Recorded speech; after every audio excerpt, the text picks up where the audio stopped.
జగన్ గారి విషయం కూడా అదే. మత మార్పిడులని ఆయన ప్రోత్సహించాడే కానీ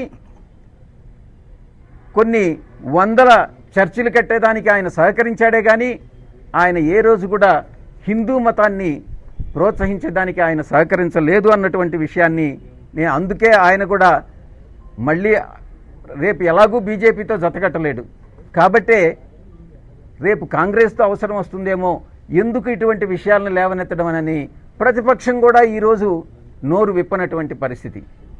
దీన్ని హిందువులందరూ ముక్త కంఠంతో దీన్ని ఎదుర్కోవాలి అని నేను వినవించుకుంటా ఉన్నాను.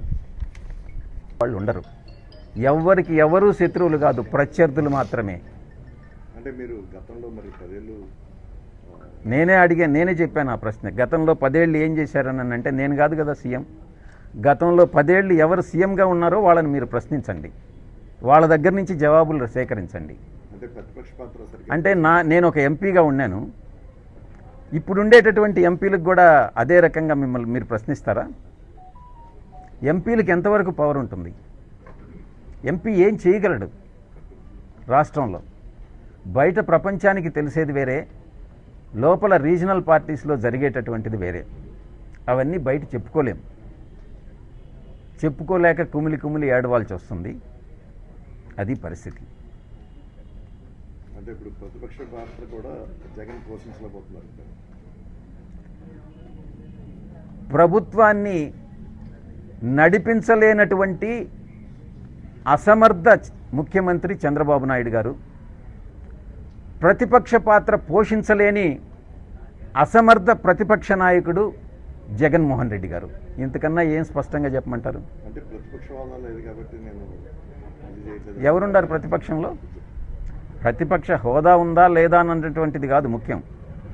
11 మంది అయినా 5 మంది అయినా ఒక్కరైనా ప్రతిపక్షమే.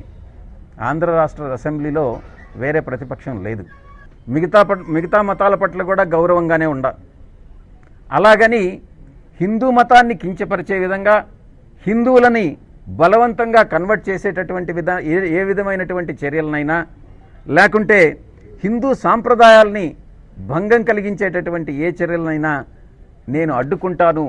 అది ఎవరైనా కూడా క్రిటిసైజ్ చేస్తాను అని నేను అపోజ్ చేస్తానని నేను విన్నవించుకుంటా ఉన్నా. మరొక విషయం కూడా నేను ప్రస్తావిస్తున్నాను. మీరు అనుకోవచ్చు ఎన్డీఏ భాగస్వామ్య పక్షాలైన ఇది కూటమి ప్రభుత్వంలో బీజేపీ కూడా భాగస్వామే. కేంద్రంలో ఉన్నటువంటి బీజేపీ సంఘ పరివార్ కానీ, ఆర్ఎస్ఎస్ కానీ, లేకుండా ఉంటే మిగతా బీజేపీ కానీ గట్టి చర్యలు తీసుకుంటా ఉంటే ఇటువంటి ఇన్సిడెంట్స్ పునరావృతం కాకుండా బీజేపీ కేంద్ర నాయకత్వం, సంఘ పరివార్ కేంద్ర నాయకత్వం అహర్నిశాలు పనిచేస్తూ ఉంటే రాష్ట్ర బీజేపీ యూనిట్ నిద్రపోతా ఉంది. ఎందుకు నిద్రపోతా ఉంది? మీ పదవులు కాపాడుకోవడం నిద్రపోతున్నారా? లేకుంటే వేరే ఇంకేదైనా ఎక్స్ట్రేనియస్ కన్సిడరేషన్స్ మీరు చంద్రబాబు నుంచి పొందుతున్నారా? ఎందుకు బీజేపీ రాష్ట్ర నాయకత్వం అంటే స్టేట్ లీడర్షిప్ దీన్ని స్పెక్టేటర్గా చూస్తూ ఉంది? దీనిలో మీ ఇంట్రెస్ట్ ఏంటి అన్నటువంటి విషయాన్ని నేను బీజేపీ స్టేట్ లీడర్షిప్ని క్వశ్చన్ చేస్తూ ఉన్నాను. ఇక రాష్ట్రంలో చివరిగా నేను ఒక్కటే చెప్పదలుచుకున్నా,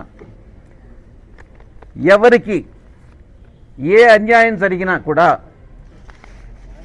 ఎక్కడ ఏ అన్యాయం, ఇటువంటి అన్యాయాలు ఎక్కడ ఏం జరిగినా కూడా విజయసాయిరెడ్డి అనేటటువంటి వ్యక్తి ముందుంటాడు, ఈ అన్యాయాలని ఖండిస్తాడు, వీటి మీద ఉద్యమిస్తాము అన్నటువంటి విషయాన్ని ఈ సందర్భంగా నేను తెలియజేసుకుంటా ఉన్నా. మీరు ఒక ప్రశ్న అడగొచ్చు, గతంలో 2014 నుంచి 2024 వరకు మీరేం చేశారు అని నన్ను అడగొచ్చు. నేను కాదు ముఖ్యమంత్రి, నేను అధికారంలో లేను. అధికారం అంటూ వస్తే ఇటువంటి సాదిక్ లాంటి వాళ్ళకి యూపీలో ఏ ట్రీట్మెంట్ ఉంటుందో మా ప్రభుత్వంలో కూడా అదే ట్రీట్మెంట్ ఉంటుంది అన్నటువంటి విషయాన్ని నొక్కి ఒక్కాణిస్తా ఉన్నాను. ఎటువంటి పరిస్థితుల్లో రౌడీజం కానీ, రేపులు కానీ లేకుంటే ఇంకొక సంఘ వ్యతిరేక కార్యక్రమాలు ఏది కూడా సహించేది లేదు. నేను మళ్ళీ లాస్ట్గా చివరిగా చంద్రబాబు నాయుడు గారిని ఒకటే అడుగుతా ఉన్నా, మీకు 162 సీట్లున్నాయి 175 సీట్లకి,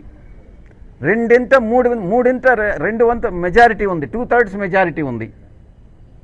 మిగతా అన్ని రాష్ట్రాల్లో మాదిరిగా మీరు యాంటీ రిలీజియస్ కన్వర్షన్ బిల్ అని అనేటటువంటిది ఎందుకు తీసుకురావడం లేదు చంద్రబాబు గారు అని నేను క్వశ్చన్ చేస్తా ఉన్నా. మీకు చిత్తశుద్ధి ఉంటే, మీ కూటమి భాగస్వాములకి చిత్తశుద్ధి ఉంటే, ఇలా సాదిక్ లాంటి వాళ్ళు గ్రూపులు రాష్ట్రంలో ఎన్నున్నాయో తెలియదు. సాదికే ఒక చిన్న ముఠాకి 10 మందికి నాయకుడైతే ఎన్ని ముఠాలు ఈ రాష్ట్రంలో పనిచేస్తున్నాయో తెలియనటువంటి ఈ పరిస్థితుల్లో మీరు యాంటీ కన్వర్షన్ బిల్లుని మీరు ఎందుకు చట్టం చేయట్లేదు? మీకు సపోర్ట్ ఉంది, మీకు ఎవరి సపోర్ట్ అవసరం లేదు. వైఎస్ఆర్ కాంగ్రెస్ పార్టీకి నామినల్గా ఒక 11 ఉన్నాయి, మీరు ఈజీగా ఈరోజు చట్టం చేయొచ్చు. ఎందుకు చేయట్లేదు? మీ ఇంట్రెస్ట్ ఒకటే, మీ ఇంట్రెస్ట్ మైనారిటీ ఓట్లు ఎక్కడ పోతాయో, మళ్ళీ 29లో నాకు తిరిగి అధికారం రావాలి, రాష్ట్రం ఎలా పోయినా పర్వాలేదు, రాష్ట్ర అభివృద్ధి జరగకుండా పర్వాలేదు, రాష్ట్ర ప్రజలు నాశనమైనా పర్వాలేదు, నేను మాత్రం అధికారంలో ఉండాలి అనుకునేటటువంటి వ్యక్తి చంద్రబాబు నాయుడు గారు. ఆయనకు తీసిపోని విధంగా ఈవెన్ జగన్మోహన్ రెడ్డి గారు కూడా ఈరోజు పనిచేస్తూ ఉన్నారు. వాళ్ళతో కుమ్మక్కైనటువంటిది ఈ యొక్క రాష్ట్ర బీజేపీ నాయకత్వం. కేంద్ర బీజేపీ నాయకత్వం చాలా చిత్తశుద్ధితో పనిచేస్తూ ఉంది.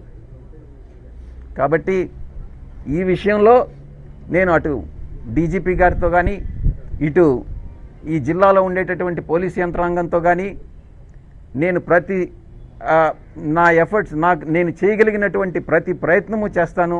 ఈ కుటుంబాన్ని ప్రొటెక్ట్ చేసేదానికి నేను ప్రయత్నిస్తాను.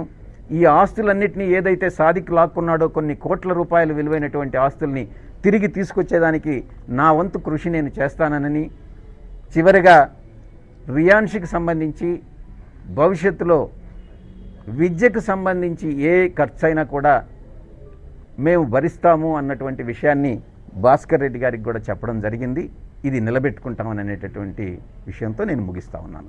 కాబట్టి ఈ విషయంలో నేను అటు డీజీపీ గారితో కానీ, ఇటు ఈ జిల్లాలో ఉండేటటువంటి పోలీసు యంత్రాంగంతో కానీ నేను నా ఎఫర్ట్స్, నేను చేయగలిగినటువంటి ప్రతి ప్రయత్నము చేస్తాను.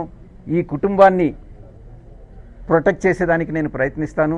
ఈ ఆస్తులన్నింటినీ ఏదైతే సాదిక్ లాక్కున్నాడో కొన్ని కోట్ల రూపాయలు విలువైనటువంటి ఆస్తుల్ని తిరిగి తీసుకొచ్చేదానికి నా వంతు కృషి నేను చేస్తానని, చివరిగా రియాన్షికి సంబంధించి భవిష్యత్తులో విద్యకు సంబంధించి ఏ ఖర్చైనా కూడా మేము భరిస్తాము అన్నటువంటి విషయాన్ని భాస్కర్ రెడ్డి గారికి కూడా చెప్పడం జరిగింది. ఇది నిలబెట్టుకుంటామని అనేటటువంటి విషయంతో నేను ముగిస్తా ఉన్నాను.